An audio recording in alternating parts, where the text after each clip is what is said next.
Et si, pour terminer l'année 2019, nous allions, après tout ces 2 saisons, au cirque dans Blow Up? Car en effet, le cirque est au cinéma partout, et pas seulement dans le trapèze de Carol Reed, dans lequel Tony Curtis découvre le cirque Bouglione à Paris, de quoi, bien évidemment, faire un petit point sur la question. Alors pour commencer, certains films se déroulent entièrement le temps d'un spectacle de cirque. Par exemple, le classique des classiques, Lola Montes de Max Ophuls, avec Peter Ustinov en Monsieur Loyal et Martine Carol en Lola Montes, dont on va raconter l'histoire en public. Lola Montes vous répondra aux questions les plus choquantes. Un spectacle rythmé par de célèbres mouvements de caméra tournoyants, mais aussi rythmé par de nombreux fondus enchaînés introduisant les flashbacks. Puis quelques instants plus tard, de plus courts fondus enchaînés revenant sur la scène du cirque. Sinon, sur un mode plus documentaire, citons le tout dernier film de Jacques Tati, Parade, qui enregistre une représentation d'un spectacle de cirque donné en Suède, avec Jacques Tati lui-même, en Monsieur Loyal, reprenant quelques-uns de ses anciens sketchs, notamment sa fameuse imitation du gardien de but. Mais à part ça, eh bien, à peu près tous les métiers du cirque sont décrits au cinéma. Tout d'abord le directeur de la troupe, au milieu de ses employés, comme Charlton Heston dans Sous le plus grand chapiteau du monde de Cécile B2000, ou le directeur au milieu des fantômes du passé, comme John Wayne dans Le plus grand cirque du monde d'Henry Hathaway, et puis les numéros eux-mêmes, avec tout d'abord les spectacles de dresseurs, ici de fauves dans Roselyne et les lions, des spectacles devenus au fil des années contestés et aujourd'hui obsolètes, des spectacles de fauves certes, mais aussi des spectacles 50% hommes et 50% éléphants dans Itinéraire d'un enfant gâté, ou des spectacles 100% éléphants dans Dumbo. N'oublions pas les spectacles d'adresse, par exemple au Lasso, dans 36 vues du Pic Saint-Louis, le dernier film de Jacques Rivette, mais aussi les lanceurs de couteaux, qu'ils soient adroits dans Santa Sangre d'Alejandro Jodorowsky, ou moins adroits comme Clint Eastwood dans Bronco Billy,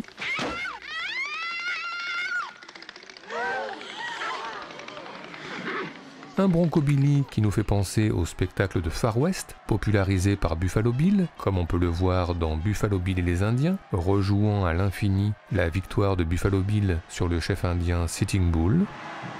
Enfin, n'oublions pas les clowns, qu'ils soient blancs dans le film muet de Victor Sjöström, L'arme de clown, ou qu'ils soient noirs, comme le clown Chocolat dans Chocolat.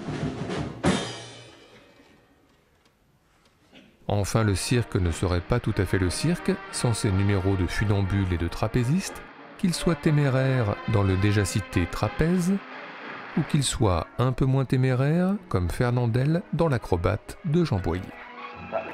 Tu vois, Fredo, t'as toujours le même succès. Mais encore, eh bien le cirque, c'est aussi un mode de vie et un mode de vie nomade. Ainsi, les déplacements sont quasi quotidiens pour les gens du cirque, en roulotte dans La Nuit des Forains de Bergman, ou en voiture et camion dans Cirque en révolte d'Elia Kazan, ou plus récemment dans Les Ogres de Léa Fener. Des déplacements qui se font aussi en train, comme pour Robert Pattinson dans De l'eau pour les éléphants, au cours de longs voyages où l'on s'occupe comme on peut, comme Harpo Marx et ses copains dans Un jour au cirque. Et puis le cirque, c'est aussi un moment très spécifique, le montage du chapiteau, que le cinéma a souvent décrit, un travail pas toujours facile, comme dans La Nuit des Forains, ou comme dans Dumbo, et un travail toujours nocturne, afin de préserver la magie de la découverte au petit matin, comme le montre Federico Fellini dans Les Clowns, un film qui montre la fascination pour le cirque avec ce fameux travelling avant découvrant le chapiteau, puis un deuxième travelling avant découvrant la scène. Mais à part ça, eh bien le cirque est un lieu à l'écart du monde et de la société qui se transforme donc parfois en un lieu refuge pour des personnages en fuite qui vont ainsi pouvoir changer de vie. C'est le cas de Charlie Chaplin dans Le Cirque, poursuivi par la police et bientôt recueilli par la famille du cirque.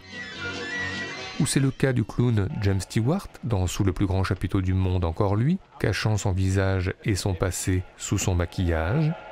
Ainsi, le monde du cirque, lieu de mise en scène et d'illusion, célèbre souvent les puissances du faux, ce que c'est bien James Bond Roger Moore, déguisé en clown dans Octopussy, ou ce que c'est bien Janet Gaynor dans L'Ange de la rue de Frank Borzage, disparaissant dans un tambour, sans oublier Woody Allen, son collègue et leur miroir magique dans Ombre et brouillard,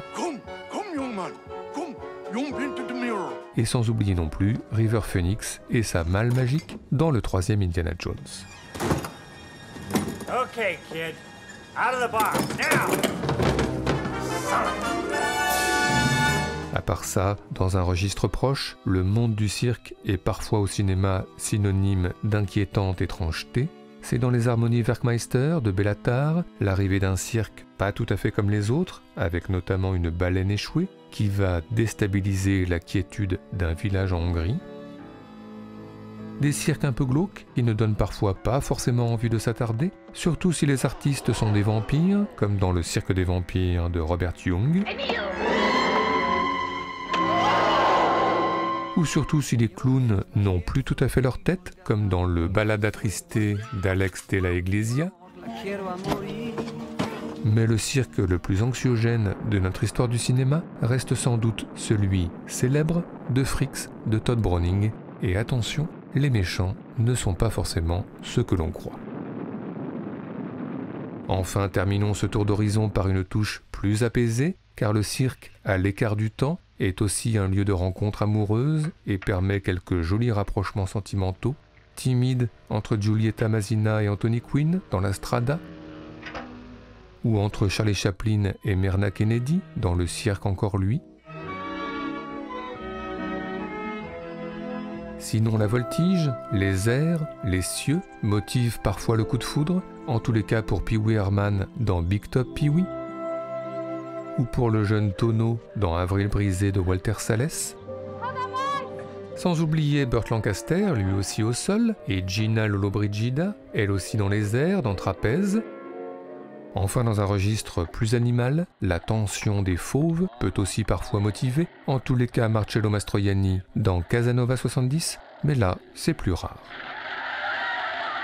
Bref, tout le monde au cinéma se retrouve un jour ou l'autre sur la piste d'un cirque, même Alain Delon en clown dans Paroles de flic, même Jean Dujardin en trapéziste dans OSS 117 Rio ne répond plus, et même Louis de Funès le père et Coluche le fils dans L'aile ou la cuisse de Claude Zidi. Mais attention, vous vous êtes trompé! Et tout ceci nous a plus que jamais donné des envies de classement. C'est donc parti pour notre traditionnel top 5 subjectif, le dernier de l'année 2019, celui des meilleures scènes de cirque de l'histoire du cinéma, en tous les cas pour nous.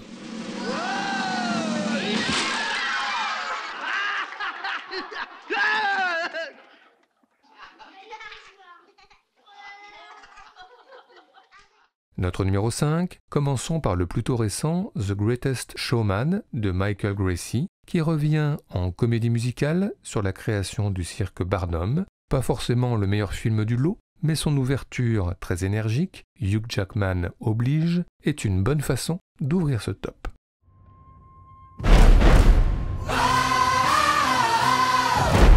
Ladies and gents, this is the moment you've waited for. You're searching in the dark, your sweat soaking through the floor. Buried in your bones, there's an ache that you can't ignore. Taking your breath, stealing your mind, and all that was real is left behind. Don't fight it, it's coming for you, running at you. It's only this moment, don't care what comes after. You're full of dream, can't you see you're getting closer? Just surrender, cause you feel the feeling taking over. It's fire, it's freedom, it's flying open. It's a picture in the pulpit and you're blind devotion. There's something breaking at the brick of every wall that's holding all that you know. So tell me, do you wanna go? Where it's covered in all the colored lights, where the runaways are running the night. Impossible come true, it's taking over you. This is the greatest show! We light it up, we won't come down. And the sun can't stop us now. Watching it come true, it's taking over you. This is the greatest show! Notre numéro 4, Big Fish de Tim Burton. Nous avons vu que les coups de foudre étaient nombreux au cirque, alors n'oublions pas celui d'Ewan McGregor pour Alison Lohman, avec un jeu en 2 temps, simple et efficace sur la vitesse de défilement de la pellicule, pour signifier le trouble amoureux. Safely, everyone. Thank you for coming. It was on that night Carl met his destiny, and I met mine, almost. They say when you meet the love of your life, time stops. And that's true.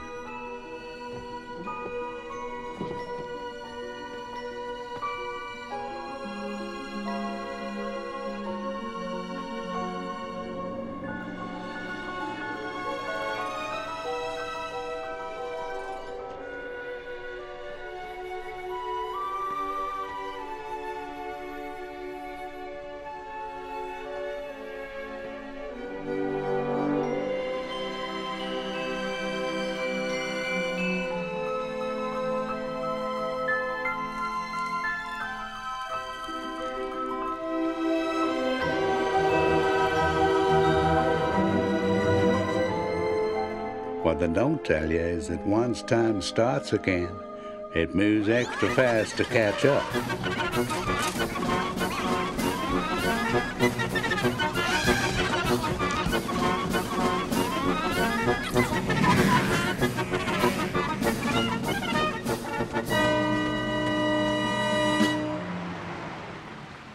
Notre numéro 3, un film sur le cirque que nous n'avons pas encore cité, Yo-Yo de Pierre Etex, un film où l'acteur cinéaste a, lui aussi, un coup de foudre sur la piste, et un peu plus tard, une fois devenu directeur de cirque, nous offrant une petite leçon de graphisme bien sentie.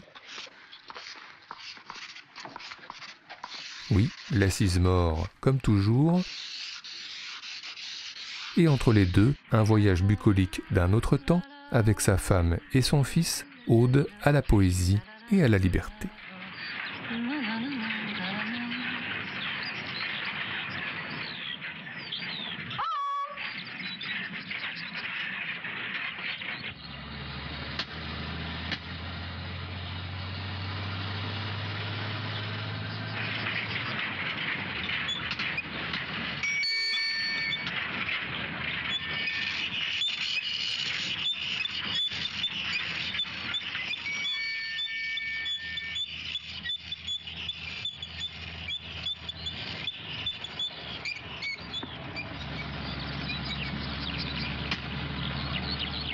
Notre numéro 2, changeons de registre avec Au hasard Balthazar de Robert Bresson. Car la fascination pour le cirque, pourquoi pas, mais il ne faudrait pas oublier le contrepoint douloureux, ce que nous propose l'âne Balthazar, recueilli par un cirque au milieu du film, au cours d'une scène particulièrement glaçante, condensant la légendaire sobriété visuelle et sonore du cinéma de Bresson.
Enfin, notre numéro 1 est L'évidence de l'évidence, et nous nous sommes retenus de ne pas citer le film jusque-là, Les ailes du désir de Wim Wenders bien sûr, La trapéziste Solveig de Martin, regardée par Bruno Gans de haut en bas en noir et blanc, puis de bas en haut en couleur, Solveig de Martin, à jamais, la plus belle artiste de cirque de notre histoire du cinéma.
la la